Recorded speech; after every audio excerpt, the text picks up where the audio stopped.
Lorsqu'on est sédentaire, donc plus de 7 heures assis dans une journée, on a plus de risques de développer un diabète, un cancer, etc.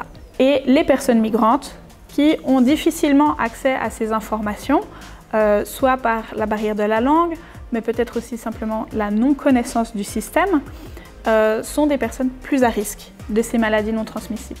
Donc former des agents de santé, agents et agentes de santé, ça permet d'aller dans les communautés, donner les informations, donc parler des bons gestes quotidiens, mais aussi donner des adresses pour se référer à des professionnels de santé.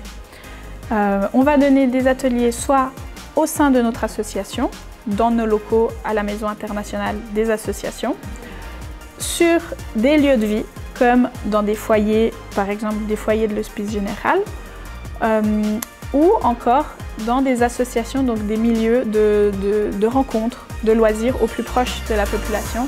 Donc pour remplir les objectifs qui sont la prévention des maladies non transmissibles et la promotion de la santé par et pour des migrants, il faut tout de même une certaine garantie que ces messages sont corrects, sont en lien avec la promotion de la santé et la santé publique.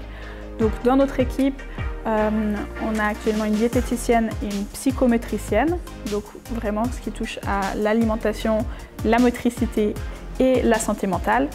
Et prochainement, on va avoir une infirmière, une psychologue. Donc l'idée, c'est vraiment de pouvoir avoir ces apports des professionnels de la santé, un suivi, des supervisions et une collaboration, mais qu'après, les messages soient transmis par les agents de santé. Il n'y a pas une quantité juste exactement la même pour tout le monde, c'est moyenne.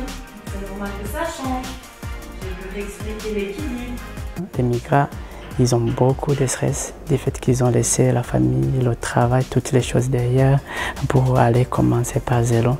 Les créateurs de l'association, ils ont fait une bonne chose. Par exemple, si on se base sur les sujets qu'on doit enseigner aux autres, il y a une alimentation équilibrée, il y a la gestion des stress, il y a la sédentarité, il y a la cuisine. C'est très important également de connaître comment acheter à bas prix. C'est très important pour l'intégration, c'est très important pour connaître les habitudes de vie ici. Je suis brésilienne, je suis arrivée en janvier 2017, puis je suis enseignante de maths physique au Brésil et en Suisse, je suis agent de santé. Au Brésil, je suis aussi infirmière, je fais un cours infirmière, aussi technicien infirmière. Et là, la formation d'agent de santé, ça va dans les deux sens, dans le sens de l'éducation et aussi dans le sens de la santé, dans les deux domaines, on va dire.